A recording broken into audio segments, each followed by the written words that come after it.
Hello, this is Ray Edwards once again from learncopy.com and webcopywriting.com with another installment of copywriting tips and tricks. In this session, we're going to be looking at the use of superlatives in your copy. One Christmas day, I popped in an old classic DVD of Abbott and Costello in my laptop just to relax and get a good laugh. It so happened that the DVD also carried the early advertisement that went along with the show. Now these ads were for Fab and Ajax and Colgate toothpaste and Palmolive soap. I noticed that right away that the script used a lot of superlatives and scientific proof to sell their products. Words such as strongest, best, most powerful, and cleanest. Now these are words that would immediately get your ad not read today. But then you are dealing with a different era and a market that wasn't so saturated. We're talking about 60 years ago. But today all of these ads will be dismissed as hype. Then why did they work back then and not now? Well, for several reasons, I think. One, television was still a trusted medium and if it was on TV, then it had to be true. At least that was the belief then.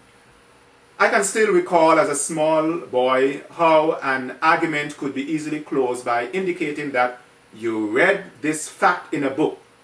Once it was in a book, then it had to be true because books carried a certain authority. Number two, there were less advertisements to compete with. So having less competition means that your advertisement will appear fresh to the prospect's eyes.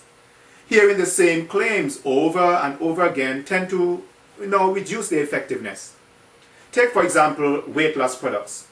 They all make the same claims and it's very difficult for a new product to get any shock effect and arouse much attention. Someone once said that if any weight loss program worked, then there wouldn't be need for so many. Number three, companies were more trusted back then. There was more company loyalty in those days, shown both in purchase behavior and employment history. Those are the days when daddy worked for the same company for all his life and his son followed in his footsteps. Now, the average American will change his job at least every 5 years, and the loyalty to the bottom line stands out rather than the loyalty to the company name. Long gone are those days, and today you need a lot more proof in order to sell your product because the consumer is more informed and also more skeptical. A preponderance of proof is what you need to sell effectively today, not just superlatives. And you must give as much specifics as possible instead of making general and broad statements. Because what worked 50 years ago just don't work anymore.